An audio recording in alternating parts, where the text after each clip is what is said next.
সংসদ হল থেকে আমাদের হিন্দু ছেলেমেয়েরা বের হয়ে তার প্রতিবাদ করেছে, কারণ তারা প্রমাণ করেছে এ দেশ আমাদের সবার। বাংলাদেশ থাকবে না, থাকবে না বাংলাদেশ। আমি বলছি না আজকে আমি চিৎকার করবো না, আমি আজ রেগে কোনো কথা বলবো না, আমি অভিমান করছি, আমি শোকাহত। তোমরা যা বলো তা অসত্য, তা মিথ্যা। তোমরা আমাদেরকে ব্যবহার করে তোমাদের মতলব হাসিল করতে চাও, সেই সুযোগ আমরা তোমাদেরকে দেব না। এই দেশে সকল ধর্মের বর্ণের সমস্ত মানুষ আমরা মিলেমিশে আছি, কারণ বাংলাদেশ আমাদের সবার। আমরা এবার বলেছি, সোচ্চারভাবে বলেছি, আমরা বাংলাদেশে কোনো মেজরিটি মাইনরিটি মানি না। বাংলাদেশে যারাই জন্মগ্রহণ করেছে তারা সকলেই বাংলাদেশের গর্বিত নাগরিক।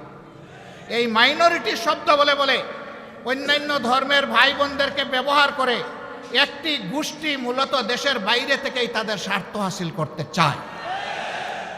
এখন আমাদের এই ভাই বোনেরা ওইটা বুঝতে পেরেছেন, তারাও সোচ্চার হয়েছেন। কেন ভারত এটা করে আমাদের সাথে? আমরা তাদের কি ক্ষতিটা করেছি? ভারতের কোনো আভ্যন্তরীণ ব্যাপারে আমরা হস্তক্ষেপ করেছি? ভারত বলে আমাদের দেশে সাম্প্রদায়িক সহিষ্ণুতার অভাব, সম্প্রীতির অভাব।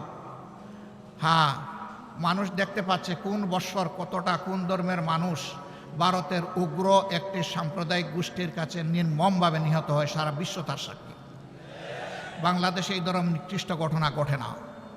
সর্বশেষ একটা চরমপন্থী সংগঠনের হাতে নির্মমভাবে চট্টগ্রামের আদালতে একজন আইনজীবীকে খুন করা হয়েছে। তারা চেয়েছিল এই খুনের মাধ্যমে একটা খুনের হুলি খেলতে। বাংলাদেশের মানুষ তাদের মুখে চুনকালি লেপে দিয়েছে। বাংলাদেশের মানুষ ধৈর্যের পরিচয়ে, সহিষ্ণুতার পরিচয় দিয়ে বলেছে এ খুনের সাথে যারা জড়িত তাদের বিচার হবে, কিন্তু তাই বলে নির্বিচারে আমরা সবার গায়ে হাত তুলতে চাই না। ভারত কি এমন একটা উদাহরণ দেখাতে পারবে? তাদের দেশের বুকে আছে।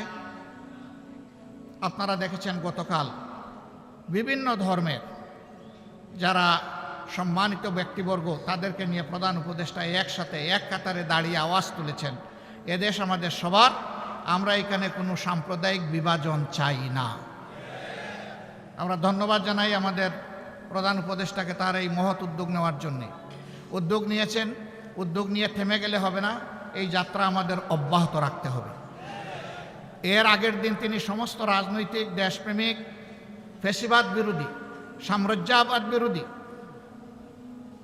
জাতীয় রাজনৈতিক নেতৃবৃন্দকে নিয়ে তিনি এক কাতারে দাঁড়িয়েছেন। সবাই আমরা একই আওয়াজ তুলেছি, আমরা কোনো আগ্রাসন সহ্য করব না। বাংলাদেশের 1 ইঞ্চি জমি আমরা কাউকে ছেড়ে দেব না। আমাদের জীবন দিব, তবুও বাংলাদেশের আধা ইঞ্চি জমি আমরা ছেড়ে দেব না। এটি আমাদের কমিটমেন্ট। সম্মানিত ভাই বোনেরা, এই দেশ তাহলে আগামীতে কি হবে? এই দেশকে কে গড়বে? এই দেশ গড়তে হলে কিছু ছাদাবাজ মুক্ত হাত দরকার, কিছু চরিত্রবান দুর্নীতিমুক্ত মানুষ দরকার, কিছু দেশপ্রেমিক, চিন্তাশীল, বিচক্ষণ মানুষ দরকার। এই বিচারটা করবে কে? আমাদের হাইকোর্ট না জজ কোর্ট না সুপ্রিম কোর্ট? এই বিচার করবে জনতার আদালত। জনগণকে বোকা ভাবার কোনো কারণ নেই। আমরা জনগণের উপর আলহামদুলিল্লাহ পূর্ণ আস্থা রাখি। জনগণ বিচার করবে অতীত কার কেমন ছিল, বর্তমান কার কেমন, আর ভবিষ্যৎ কার কেমন হতে পারে। অতীত, বর্তমান এবং ভবিষ্যৎ বিবেচনায় জনগণ সিদ্ধান্ত নেবে। আমরা সেই সিদ্ধান্তের অপেক্ষায়। তাহলে সিদ্ধান্তটা আসবে কিভাবে? অবশ্যই নির্বাচনের মধ্য দিয়ে। সেই নির্বাচন হতে হবে সুষ্ঠু, অবাধ এবং গ্রহণযোগ্য। এখানে কোনো পেশি শক্তি অথবা টাকার খেলা চলবে না। এই রাস্তা বন্ধ করতে হবে। এই রাস্তা যদি বন্ধ করতে হয় তাইলে কতগুলো প্রয়োজনীয় সংস্কারও আনতে হবে। সেই সংস্কারে সরকার হাত দিয়েছে। আমরা সরকারকে অনুরোধ করব সংস্কারে গতি বাড়ান। সংস্কারে গতি বাড়িয়ে মৌলিক সংস্কারগুলো করে একটা সুষ্ঠু নির্বাচন জাতিকে উপহার দেন। আপনারা যেন ইতিহাসে স্মরণীয় হয়ে থাকতে পারেন। আপনাদের নিজস্ব কোনো এজেন্ডা থাকবে না। এজেন্ডা, জাতীয় এজেন্ডা একটাই, যে একটা সুন্দর সুষ্ঠু নির্বাচন আপনারা উপহার দেবেন। তার জন্য যত সংস্কার প্রয়োজন তাই আপনারা করুন। আমরা আপনাদেরকে চাপ দিচ্ছি না, আবার অনুরোধ করব আপনারা মূল্যবান সময়টাকে নষ্ট করে দীর্ঘায়িত করবেন না।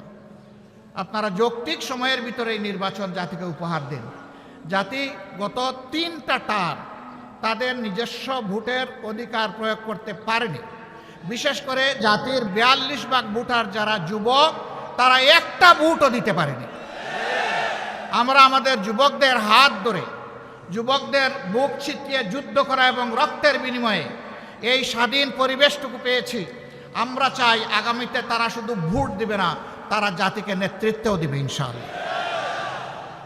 আমরা একটা যুব সমৃদ্ধ বাংলাদেশ গঠন করতে চাই। আমরা আমাদের যুবকদের হাতকে বেকারের হাত হিসাবে দেখতে চাই না। আমরা আমাদের যুবকদের হাতকে উন্নয়নের হাত হিসাবে দেখতে চাই, কর্মীর হাত হিসাবে দেখতে চাই, দেশপ্রেমিকের হাত হিসাবে দেখতে চাই, জনতার পাশে দাঁড়ানো হিমালয় পর্বতের মতো শক্তি হিসাবে দেখতে চাই। প্রিয় ভাইরা, এখানে আপনারা অনেকে ফ্ল্যাগ নাড়বেন, নেড়েছেন, হয়তো বা আবার নাড়বেন। 2টো ফ্ল্যাগ ছাড়া কোনো ফ্ল্যাগ এখানে উঠবে না। একটি বাংলাদেশের ফ্ল্যাগ আর একটা বাংলাদেশ জামাতে ইসলামীর লোগো সম্বলিত ফ্ল্যাগ। এর বাইরে মেহরবানি করে কোনো ফ্ল্যাগ এখানে উড়াবেন না। কারো হাতে থাকলে এটা নিচে রেখে দেবেন। আমার সম্মানিত সহকর্মীবৃন্দ, এই যে বৈষম্যহীন দুর্নীতিমুক্ত একটা বাংলাদেশ গড়ার আমরা স্বপ্ন দেখি, যুব সমৃদ্ধ একটা সমাজ গড়ার স্বপ্ন দেখি, এই সমাজটা গড়বে কে? এই সমাজটা আপনাদেরকেই গড়ার দায়িত্ব নিতে হবে। আপনারা বলেছেন যারা যে এক আল্লাহ, আমরা এক আল্লাহর উপর ভরসা করে সামনে এগোতে চাই। রসুল করিম সাল্লাল্লাহু আলাইহি সাল্লামের দেখানো দুনিয়ার সবচেয়ে শ্রেষ্ঠ আদর্শ অনুসরণ করতে চাই। আমাদের নিজের জীবনে আগে এটা প্রতিষ্ঠিত করতে হবে। প্রতিষ্ঠা করার পথে অনেক সমালোচনা শুনবেন, অনেক বাধা আসবে। জামাতে ইসলামীকে বলা হবে এটা প্রতিক্রিয়াশীল শক্তি। জামাতে ইসলামী প্রতিক্রিয়াশীল হলে 15.5 বছর জামাতে ইসলামীর উপর যে অত্যাচার, যে নির্মম নির্যাতন, যে জুলুম হয়েছে, দল হিসাবে চিন্তা করুন তো এই ক্ষতিটা আর কার হয়েছে? 1-2 করে শীর্ষস্থানীয় 11 জন নেতাকে হত্যা করা হয়েছে। তাদের রক্তে ভেজা আজকের এই বাংলাদেশ। তাদের সহকর্মীদেরকে হত্যা করা হয়েছে, তাদের রক্ত ভেজা এই বাংলাদেশ। আমাদের প্রত্যেকটা অফিসকে সিলগালা তালাবদ্ধ করে রাখা হয়েছে। একটা মুহূর্তের জন্য আমাদেরকে ঢুকতে দেওয়া হয়নি, এটা অন্য কারোর জন্য হয়। আমাদের নিবন্ধন সংগঠনের কেড়ে নেওয়া হয়েছে, এটা কারো হয়নি। শেষ মুহূর্তে দিশাহারা হয়ে আমাদেরকে নিষিদ্ধ ঘোষণা করা হয়েছে, এইটাও কারো হয়নি। হ্যাঁ, হয়েছে অন্য সকল দলের, সরকারের প্রতিপক্ষ আলিম উলামা সহ বিভিন্ন দল সহ মানুষ খুন করা হয়েছে, গুম করা হয়েছে, তা আমাদেরও করা হয়েছে। কিন্তু এই 4 জিনিস আর কারো করা হয়। কেন এত জ্বালা আমাদের উপর? ওই যে প্রথমেই বলেছি, বাংলাদেশ জামাতে ইসলামী পরীক্ষিত দেশপ্রেমিক শক্তি বাংলাদেশের স্বাধীনতা সার্বভৌমত্বের ব্যাপারে কারো সাথে আপোষ করেনি, কারো সাথে আপোষ করছে না এবং ইনশাআল্লাহ কারো সাথে আপোষ করবে না। এই কারণেই